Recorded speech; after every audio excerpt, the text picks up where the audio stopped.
Let's have a ball. Hai Ibu, gimana kabarnya hari ini? Baik Ibu. Semangat? Semangat. Biar semakin semangat, kita berdoa dulu biar apa yang Ibu sampaikan nanti bisa diterima dengan baik ya. Iya Bu. Oke, sebelum kita memulai pembelajaran, ada baiknya kita berdoa terlebih dahulu menurut agama dan kepercayaan kita masing-masing. Doa dimulai. Doa selesai. Teman-teman kalian ada yang nggak hadir? Nggak ada Bu. Ada semua. Ada semua ya? Oke. Minggu lalu kan kita sudah membahas zaman prasejarah. Jadi Ibu mau nanya, di zaman prasejarah yang kita bahas ada 4 zaman. Siapa yang tahu? Coba. Zaman dalam prasejarah itu ada 4. Yang pertama zaman Paleolitikum, yang kedua Neolitikum, yang ketiga Mesolitikum, dan yang keempat itu zaman Megalitikum. Oke, bagus. Berarti kalian masih mengingat materi kita minggu lalu. Dan sekarang kita akan masuk ke materi baru, yaitu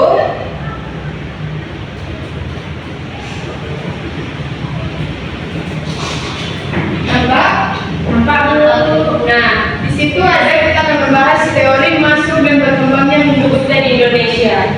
Pertama, Ibu mau nanya, setelah Ibu menampilkan judul materi kita, apa yang terbesit dalam pikiran kalian tentang Hindu Buddha? Coba, Ida, apa? Ini Bu, perkembangannya Bu, dengan perekonomiannya. Kita belum masuk sampai ke perekonomiannya. Ibu hanya membahas tentang bagaimana masuknya Hindu Buddha. Saya Bu, Apa? setelah melihat materi kita ini, mungkin kerajaan-kerajaan di Nusantara Ya, kerajaan. yang Buddha merupakan kerajaan tertua. Bagus. Lagi? Coba. Kerajaan Majapahit. Nah, di sini kita akan membahas satu persatu. Nah, di sini aku menampilkan 2 gambar. Gambar di sebelah kanan ada yang tahu gambar apa? Siapa yang tahu? Apa? Patung Dewa Siwa Bu. Bagus. Sebelah kanan patung Buddha. Buddha. Oke. Jadi teori dan masuk dan berkembangnya Hindu Buddha di Nusantara itu setelah zaman prasejarah adalah munculnya jalan baru, yaitu masuk dan berkembangnya pengaruh Hindu Buddha. Nah, menurut kalian bagaimana Hindu dan Buddha masuk ke Indonesia? Apa? Melalui laut jalur perdagangan. Jalur perdagangan. Yang lain? Jadi Hindu Buddha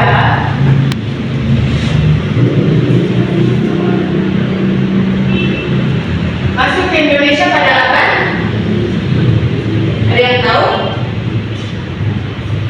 Tidak ada ya. Jadi Hindu Buddha masuk ke Indonesia pada abad ke-4 dan diikuti oleh Buddha pada abad yang ke-5. Namun di antara 2 ini ada yang membedakan satu sama yang lain. Ada yang tahu apa yang membedakan? Tidak tahu.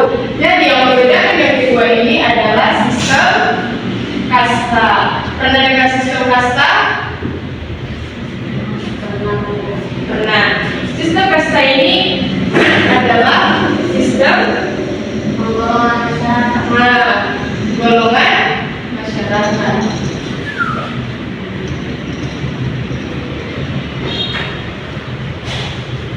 Dan ternyata Hindu Buddha masuk ke Indonesia itu ada 4 teori. Ada yang bisa sebutkan teori apa aja? Brahmana. Hindu Buddha di Indonesia. Coba dibaca sebentar. Teori Brahmana agama Hindu di Indonesia. 1. Teori Brahmana. 2.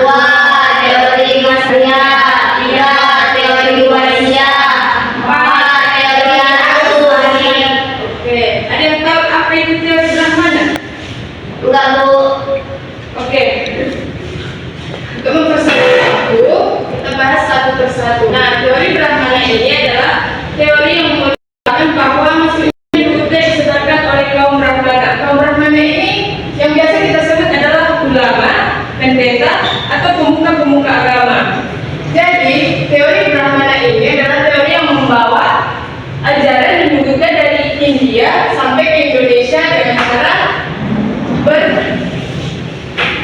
menyebarkan agama Hindu Buddha di Indonesia. Konkret yang menyatakan bahwa agama Hindu disebarkan oleh Brahmana itu dengan adanya prasasti peninggalan Hindu Buddha yang ditemukan di Indonesia, yang dimana prasasti ditemukan terdapat tulisan yang dibuat dengan huruf Pallawa atau bahasa Sanskerta, yang dimana di India huruf Pallawa itu yang mengetahuinya itu cuma kaum Brahmana. Jadi dari situ tidak ada yang bisa mengetahui bahasa dan huruf Pallawa, karena huruf Pallawa itu adalah huruf kitab suci Hindu, yaitu Weda. Oke, kita lanjut ke teori yang kedua, itu adalah teori Ksatria.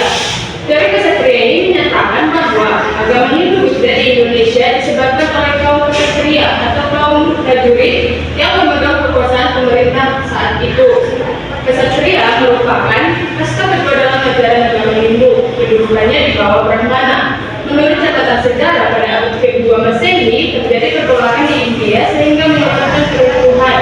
Penguasa yang kalah, terutama kaum Ksatria, melarikan ke salah satu Nusantara, yang kemudian mendirikan kerajaan-kerajaan bersuara Hindu Buddha. Pada masa itu Indonesia masih menganut kepercayaan animisme dan dinamisme. Ada yang tahu animisme?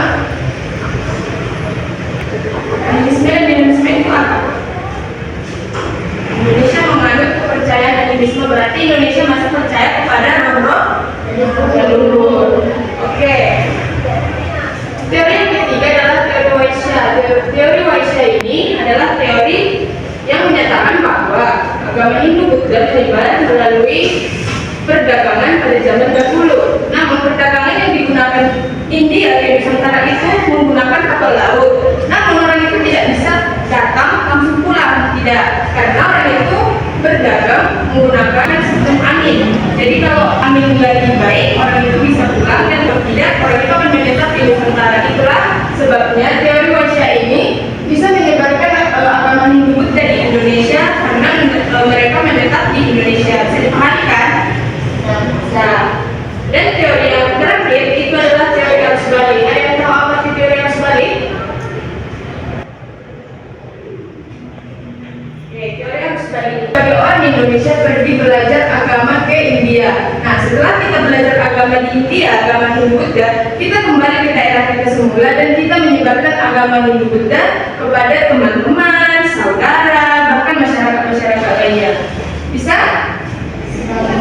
Nah, di sini, lalu bagaimana Buddha masuk dan berkembang di Indonesia? Tadi Buddha itu masuk pada abad ke-5. Jadi agama Buddha itu muncul pada tahun 500 setelah Masehi. Pada masa tersebut, di India berkembang kerajaan-kerajaan Hindu yang sangat besar. Salah satunya dinasti Maurya. Dinasti ini mempunyai raja yang sangat terkenal, yaitu Raja Asoka. Kemunculan agama Buddha tidak dapat dilepaskan dari tokoh Siddhartha Gautama. Siddhartha adalah putra Sodana dari kerajaan Kapi Wastu. Ajaran Buddha yang diajarkan oleh Siddhartha sehingga beliau lebih dikenal dengan Buddha Gautama. Kitab suci Buddha adalah Tripitaka. Nah, sampai di sini tadi ada 4 teorinya. Ada yang mau ditanyakan?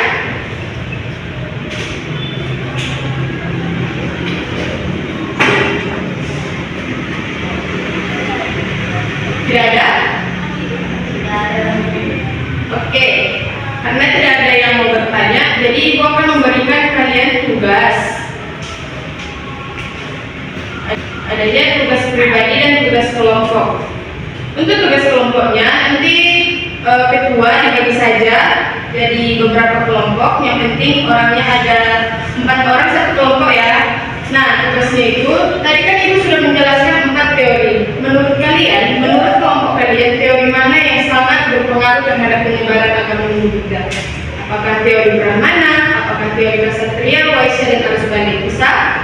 Nanti ditulis tangan aja, tidak berbolong untuk minggu depan kita presentasikan. Dan untuk tugas pribadinya silakan ditulis. Yang pertama, jelaskan perbedaan antara Candi Hindu dan Candi Buddha. Jadi setiap candi itu nanti ada apakah dari fungsinya, dari bangunannya, bisa? Dan tugas yang kedua itu kalian create kerajaan-kerajaan Hindu jangkauan dari kerajaan Kutai, kerajaan Majapahit. Udah? Bisa? Bisa. Oke, jadi tidak ada lagi pertanyaan? Oke, karena jam kita juga sudah habis. Ibu aku yakin materi kita sampai di sini. Untuk minggu depan, Ibu akan membahas tentang kebudayaan yang hidup dari Indonesia. Mohon untuk dipelajari di rumah ya. Oke, demikianlah materi kita hari ini. Jika ada kata yang salah dari